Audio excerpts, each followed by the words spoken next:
Hello guys. आज का सवाल है हमारा, अगर रनिंग मोटर में यानी चलती हुई मोटर का अगर एक फेज चला जाए तो मोटर का क्या होगा, मोटर पे क्या इफेक्ट पड़ेगा। सही मायने में जो क्वेश्चन है, रनिंग कंडीशन में अगर थ्री फेज इंडक्शन मोटर का एक फेज चला जाए तो मोटर पर क्या इफेक्ट पड़ेगा। मैं आपको बता दूं, ये अभी हमारा क्या चल रहा है, थ्री फेज इंडक्शन मोटर। आज हमारा ये चैप्टर फिनिश हो रहा है और जो सवाल जवाब हैं वो भी हमारे कुछ रह गए हैं, दो चार, वो चलते रहेंगे। लेकिन हम शुरू करेंगे, हो सकता है आज से शुरू कर दें, सिंगल फेज इंडक्शन मोटर। मैं आपको याद दिला दूं, जनरेटर डीसी मशीन हमारा चैप्टर चल रहा था, इसमें जनरेटर था, है ना, और डीसी मोटर थी, वो हमारी खत्म हुई। अब फिर हमारा शुरू हुआ एसी मोटर, है, थ्री फेज एसी सप्लाई, उसी में थ्री फेज इंडक्शन मोटर। आज फिनिश, कल शुरू हो जाएगा हमारा सिंगल फेज इंडक्शन मोटर। तो इसको समझते हैं। ये देखो, मैंने जो बनाया हुआ है डायग्राम, ये आप इसे समझ सकते हैं कि थ्री फेज सप्लाई कैसे दी जाती है मोटर के लिए और उसकी प्रोटेक्शन के लिए क्या क्या हम इंतजाम करते हैं। तो बेसिकली इसमें प्रोटेक्शन के बारे में दिया गया है। सिंगल फेजिंग का प्रोटेक्शन इसमें बिल्कुल नहीं है। सिंगल फेज प्रिवेंटर आते हैं, मैं आपको एक बार दिखा देता हूँ, लेकिन इसके बारे में मैं किसी दिन फ्री होकर के मैं बात करूँगा। ध्यान से देखो, ये सिंगल फेज प्रिवेंटर है। अगर हम ये लगा दें तो जो हमारा ये क्वेश्चन है कि भाई अगर एक फेज चला जाए तो मोटर पे क्या इफेक्ट पड़ेगा, कुछ नहीं होगा, मोटर बंद हो जाएगी अगर ये प्रिवेंटर लगा हुआ है तब।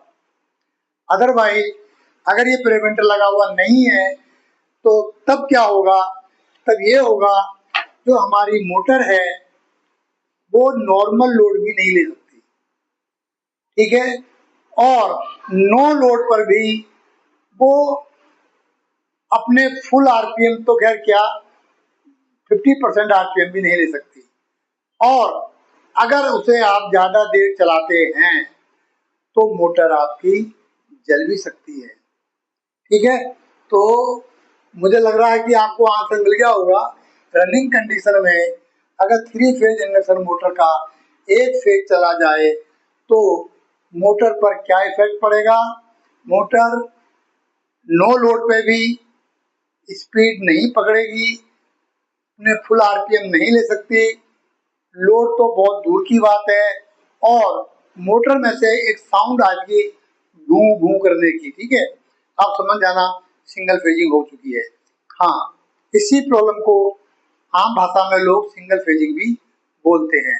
तो सिंगल वाली फेजिंग कंडीशन में अगर आप, या मान लो मोटर चल रही है, अचानक कोई एक फेज चला गया और ऑपरेटर पास में है नहीं, तो आपकी मोटर 100% जलनी ही जलनी है। अधिकांश मोटरें सिंगल फेजिंग से ही जलती हैं। ओवरलोड से तो बहुत ही मुश्किल है जलें, लेकिन जल जाती है ओवरलोड से भी, लेकिन बहुत ही कम चांस होते हैं। सिंगल फेजिंग से मोटर ज़्यादा जलती है। तो ये जो मैंने बनाया हुआ डायग्राम, ये क्या है, ओवरलोड प्रिवेंटर की तरह लगाया हुआ है कि ओवरलोड पड़ने पे मोटर का जो प्रिवेंटिव सिस्टम है वो कैसे काम करता है, ये मैंने उस पर डायग्राम बनाया है। ठीक है, मैं आपको समझा देता हूँ इसके बारे में भी। देखो भाई, ये जो ये तीन फेज आ रहे हैं, आर वाई बी, और ये तीनों फेज, ये बीच में क्या है, बाई मेटल स्ट्रिप होती है। बाई मेटल मतलब दो अलग अलग मेटल होते हैं लगे हुए उसके अंदर। जैसे एक कोई हार्ड, हार्ड मतलब जिसका मेल्टिंग पॉइंट ज़्यादा हो, और एक ऐसा मेटल जिसका मेल्टिंग पॉइंट कम हो। एग्जाम्पल के लिए हम स्टील और कॉपर ले सकते हैं, स्टील और एल्युमिनियम ले सकते हैं। ठीक है, जिसका मेल्टिंग पॉइंट कम होता है वो थोड़े से गर्मी लेकर ही वो क्या होगा, फैलने की कोशिश करेगा। जब वो फैलेगा लेकिन जो दूसरी मेटल की स्ट्रिप है वो उसे फैलने नहीं देगी, तो क्या होगा, जो दूसरा मेटल है हार्ड वाला स्टील है वो ऐसे करके बेंड हो जाएंगी दोनों स्ट्रिप। ठीक है, इतना अगर समझ में आ गया है तो ये आपको आसानी समझ में आएगा। ये 3 लगी हुई है स्ट्रिप बाई मेटल की और इस पे एक कॉइल लगी हुई है रेड कलर की, जरा देखो, हो सकता है दिखाई नहीं दे रहा हो। और जो करंट हमारी मोटर को जाती है यहाँ से इस कॉइल से होके जाती है। ठीक है, और कॉइल के बीच में बाई मेटल की स्ट्रिप लगी हुई है। अब ग्रीन कलर का देखो, ये एक लीवर बनाया मैंने, यहाँ मैंने देखो स्टॉपर बनाए हुए हैं, 1 2 3। हर बाई मेटल स्ट्रिप से पहले एक ठोकर टक्कर बनाई हुई है ताकि जब ये ऐसे करके बेंड हो तो ये लीवर भी एरो की डायरेक्शन में इधर शिफ्ट हो जाए। तो शिफ्ट होने से क्या होगा, ये जो कॉन्टेक्ट है हमारा इस समय एनसी बना हुआ है तो ये फिर हमारा क्या बन जाएगा, एनो हो जाएगा।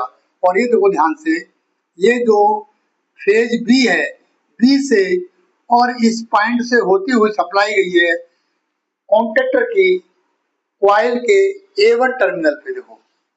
ठीक है, और A2 को डायरेक्ट सप्लाई बाई से मिल गई है, यानी कि जैसे ही A1 की सप्लाई बंद होगी तो क्या होगा, कॉन्टेक्टर हमारा ऑफ हो जाएगा और हमारी मोटर की सप्लाई बंद हो जाएगी।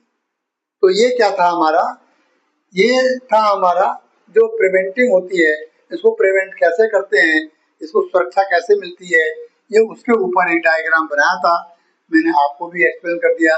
पर मेरा क्वेश्चन तो दूसरा था। ठीक है, कि मोटर पे क्या इफेक्ट पड़ेगा वो हम बात कर चुके हैं।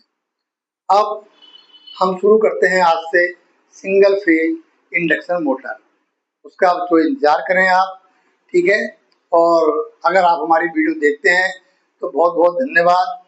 हम आपको कोई ना कोई नॉलेज देने की कोशिश करते हैं, कोशिश पूरी होती है वो एक अलग बात है कि हम कोशिश में कितने कामयाब हो पाते हैं। ठीक है बच्चों, तब तक के लिए नमस्कार।